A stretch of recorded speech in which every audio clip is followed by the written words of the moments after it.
அஸ்ஸலாமு அலைக்கும். இன்னல் ஹம்துலில்லாஹ் அஸ்ஸலாத்து வஸ்ஸலாம் அலா ரசூலில்லாஹ் அம்மா பஅத்.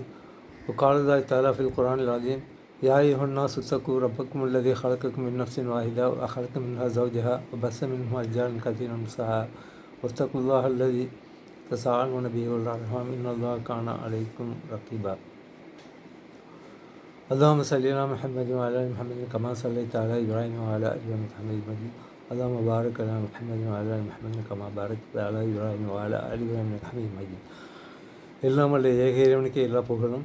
அவன் புறத்திலிருந்து இறங்கக்கூடிய அவனுடைய சாந்தியும் சமாதானம் நம்ம அனைவரின் மீதும் இறங்கட்டுமாக என்று கூறி என் உரையை துவக்குகிறேன். பிறை குழப்பங்கள். அது இந்த சப்ஜெக்டை நான் யாருடைய மனசையும் புண்படுத்துறதுக்காக வேண்டி பேசலை. எனக்கு மனசில் பட்டதான் நான் சொல்கிறேன். நானும் ஒரு பெரிய அறிஞனோ ஆலிமோ கிடையாது. ஆனாலும் இறைவன் எனக்கு தந்திருக்கக்கூடிய அந்த பகுத்தறிவையும் நான் பயன்படுத்தத்தான் வேணும். இல்லைன்னு சொன்னால் நான் இறைவனை அதாவது இன்சல்ட் பண்ணுற மாதிரி. அவன் தந்த பகுத்தறிவு தான். அப்போ அந்த பகுத்தறிவு எனக்கு நல்ல காரியங்களில் என்னெல்லாம் சொல்லுதோ அதுக்கு நான் அதை சிந்திக்கணும், அதை நான் வெளிப்படுத்தவும் செய்யணும். இந்த பிறை குழப்பமாக அப்படித்தான். அதாவது இப்போ நம்ம ஊரில் பெரிய குழப்பமாக இருக்குது. ஒவ்வொரு முறையும் ஒவ்வொரு பெருநாட்களும் வரும்போது ஒவ்வொருத்தங்களும் ஒவ்வொரு பிறையில் இதுதான் தலைப்பறைன்னு சொல்லிட்டு நோன்பு பெருநாளை நோன்பு பிடிக்கிறதுலேருந்து அதனுடைய பெருநாள் செவ்வால் பிறை பார்க்குறதுலேருந்து இதுதான் முதல் பிறை பிறைன்ட்டு கிட்டத்தட்ட மேக்ஸிமம் 3 பிறைகளை பெருநாள் கொண்டாடுறாங்க. இதில் என்னென்னா இப்போ அதாவது 3 விதமாக செய்கிறாங்க. லோக்கலில் ஊரில் பார்க்கக்கூடிய பிறை, அப்புறம் மெட்ராஸில் தலைமை காஜி அறிவிக்கக்கூடிய பிறை, இன்னொன்று கேலண்டரை பார்த்து கேலண்டரை ஃபிக்ஸ் பண்ணி இதுக்குன்னு ஹிஜ்ரா கேலண்டர் ஃபிக்ஸ் பண்ணி அதில் வரக்கூடிய பிறை. இவங்களுக்கு ஒரு பிரச்சனை இல்லை, அவங்க பிறையை பார்க்க வேண்டியதில்லை.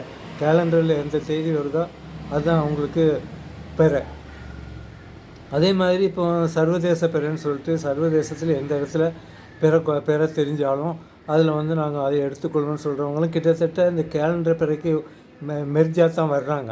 ஆனால் எக்ஸாக்டாக மெர்ஜ் ஆகலை, ஓரளவுக்கு அந்த இதுக்கு தான் வர்றாங்க. அடுத்தது லோக்கல் பிறைன்னு ஒன்று. அதனால் இந்த சர்வதேச பிறையும் இந்த கேலண்டர் பிறையும் நம்ம ஒன்றா ஒரு இதில் வச்சுக்கலாம், ஒரு கோஆர்டினேஷன். அடுத்தது லோக்கல் பிறை. இன்னொன்று மெட்ராஸில் காஜி அறிவிக்கக்கூடிய பிறை. இப்படி தான் இதை கொண்டாடுறாங்க. இப்போ நம்முடைய பகுத்தறிவு என்ன சொல்கிறதுன்னா அது எப்படி, அதாவது இப்போ நீங்கள் இந்த பிறை கணக்குகளை ஆன்மீகம் தான், இது ஆன்மீகத்துக்கு மட்டும்தான் இது பயன்படும். மற்றபடி கேலண்டர்களுக்கு நாளை குறிக்கிறதுக்கு அல்லது ஒரு நிகழ்ச்சியை குறிக்கிறதுக்கு நாம் இதை எடுக்க தேவையில்லை. அது ஈசவி தான், ஈசவி கேலண்டர் தான், சன் கேலண்டர் தான் சொன்னால் இது பிரச்சனை இல்லை. ஆனால் அப்படி இல்லை. இப்போ இவங்க தலைப்புறைன்னு சொல்கிறது தேதி 1 அப்படிங்கிறாங்க. ஆனால் ஒரே நாளில் 3 விதமான தேதிகள் வருது. ஒருத்தருக்கு பிறை 1, ஒருத்தருக்கு தேதி 2, ஒருத்தருக்கு தேதி 3, இன்னொருத்தருக்கு சில டைமில் தேதி 4 வருது. இது எப்படி நாம் இந்த பகுத்தறிவு இதை ஏற்றுக்கொள்ளுன்னு சொன்னால், ஆலிம்களில் சிலவங்க என்ன சொல்கிறாங்கன்னா இதில் பகுத்தறிவுலாம் பார்க்கக்கூடாது. ரசூலுல்லாஹ் பிறையை பார்த்து தான் நீங்கள் நோன்பு வைங்க, பிறையை பார்த்து தான் நீங்கள் பெருநாளுக்கு இதை நிர்ணயிங்க, பிறையை பார்த்து தான் நீங்கள் இது மாதிரி இப்போ ஹஜ்ஜி பெருநாளுக்கு எல்லாத்துக்குமே இந்த பிறையை பார்த்து தான் செய்யணும். சூமு பிறையத்திஹி அப்படின்னு சொல்லிட்டு ஒரு இதை அவங்க சொல்கிறாங்க. இப்போ நமக்கு முன்னாடி உள்ள அந்த கேள்வி என்னன்னு சொன்னால், எப்படிங்க அப்போ இந்த பகுத்தறிவுங்கிறத அதை பயன்படுத்தக்கூடாது, இல்லை இதில் பயன்படுத்தக்கூடாது. இப்போ இந்த மார்க்கத்தை நீங்கள் எப்படி மற்றவங்ககிட்ட போய் சொல்லுவீங்க? அதை பற்றினா எங்களுக்கு கவலை கிடையாது. இவங்க பேசுகிற அவங்களுடைய கண்ணையும் அவங்களுடைய வார்த்தைகளையும் பார்த்தா அதில் உள்ளத்தில் மமதை தான் இருக்குது. நம்மளாம் அவாம்கள் பரிதவிச்சுக்கிட்டு இருக்கோம். ஏன் இவங்க எல்லாமே ஒன்றா ஒரே இதுக்கு வரக்கூடாது? பகுத்தறிவும் நமக்கு வேணும் தானே, அது அதில் தானே தந்தான். அது ஒத்துக்கொள்ள மாட்டேங்குதே. நல்லா தெரியுது. இன்றைக்கி சர்வதேச பிறைன்னு சொல்லப்பட்டு இன்றைக்கி 27ஆம் தேதி இது பெருநாள் கொண்டாடுறாங்க காயல்பண்டத்தில். இதே 27ஆம் மக்களையும் அதே பெருநாள் தான் கொண்டாடுறாங்க. இது நமக்கு நல்லாவே தெரியுது. பக்கத்தில் கூட கொழும்பில் கூட பெருநாள். ஆனால் இந்த ஊரில் இந்த காயல்பண்டத்தில் இருக்கக்கூடிய 2 விதமான மக்கள் நாங்கள் இதை ஏற்றுக்கொள்ள மாட்டோம். எங்களுக்கு வந்து ஒன்று சொல்கிறேன், காஜி மெட்ராஸில் கவர்மெண்ட் வந்து காஜின்னு ஒருத்தர் நியமிச்சிருக்கானே, அது அதுதான் நியமிக்க இல்லை, கவர்மெண்ட் தான் நியமிச்சிருக்கு. அவர் சொன்னால் தான் நாங்கள் ஏற்றுக்கொள்வோம். எல்லாத்தையும் ஒரு தலைமையின் கீழ் வரணுன்னு தான் இஸ்லாம் சொல்லுதுண்டா, அதே தலைமை வந்து குழப்பத்தை உண்டாக்கும் போது நீங்கள் அல்லாவுடைய பாதையிலையும் ரசூலுடைய பாதையிலையும் திரும்பிடுங்கன்னு ருத்து இழந்தாகி ரசூல் அப்படின்னு தான் சொல்லுது குரான். அதெல்லாம் பற்றி யாரும் கவலைப்படுறதே இல்லை. எவ்வளோ குழப்பத்தை உண்டாக்குது. ஒரே ஊரில் 3 பேர்னா 3 தேதி. வெக்கமாக இல்லை நமக்கெல்லாம்? வெக்கம் கிடையாது. ஏன்னா நம்மகிட்ட பெரும்பாலானவங்ககிட்ட ஈமானே இல்லை. வெக்கம்ங்கிறது ஈமானில் ஒரு பகுதி. வக்கிர புத்தி தான் இருக்குது. நீ சொல்லி நான் என்ன கேட்குறது? எனக்கு ஒரு குரூப்பை நான் திரட்டுறேன் பாரு, எனக்கு ஒரு குரூப்பை திரட்டுறேன் பாரு. இதில் தான் அவங்க கான்சன்ட்ரேஷன் கேட்டானைக்கு பொதுவான இதில் சொல்லுவாங்க. அதாவது ஊரில் வந்து இப்படி வீட்டோடு ஊரோடு ஒத்து போகணும். அதோட வீட்டில் வந்து எங்கள் மாமி ஒரு பேர்னா, மாமிக்கு ஒரு பேர்னா, எங்கள் அம்மாவுக்கு ஒரு பேர்னா, எங்கள் அப்பாவுக்கு ஒரு பேர்னா, இப்படி தான் இருக்குது. அதனால இது சரியில்லை.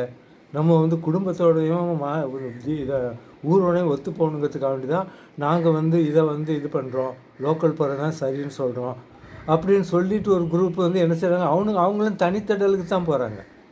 அன்னைக்கு ஊரோடு ஒத்து போகிறோன்னு சொல்லிட்டு ஊரில் எத்தனை அமைப்புகள் சுன்னத் ஜமாத் அமைப்புகள் பேர் என்ன கொண்டாடுது, இன்னும் சில அமைப்புகள் பேர் அதோடையும் சேர்றதில்லை. அப்போ இவங்களும் தனித்தடல் தான். இப்போ புதுசாக இப்போ ஒரு குரூப் உண்டாக்குறாங்க.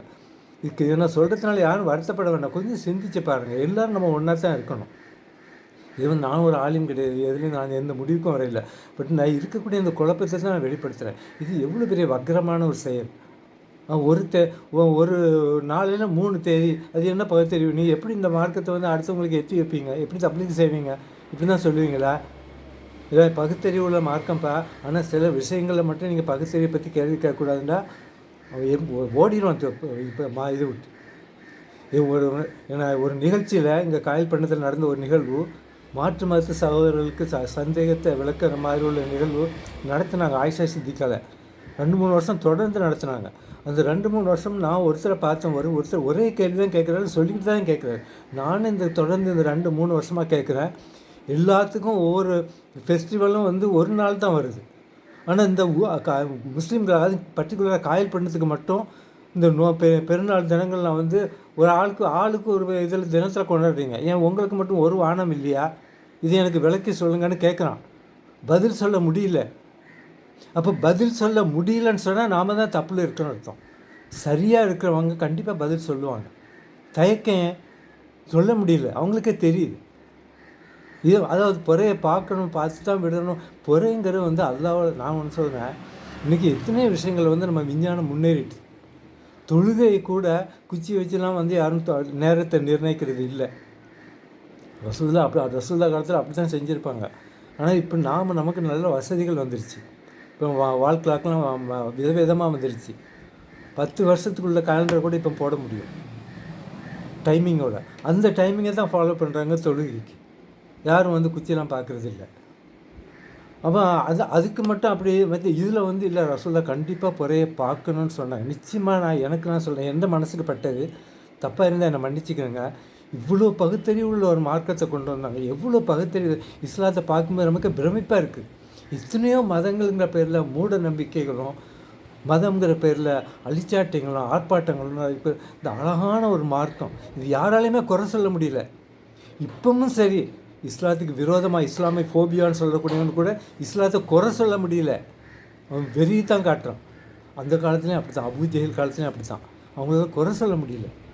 அப்படிப்பட்ட ஒரு மார்க்கத்தை கொண்டு வந்தார் ரசூல்லா. இப்படி ஒரு கேள்விக்குரிய ஒரு குழப்பமான ஒரு காரியத்தை சொல்லியிருப்பாங்களா?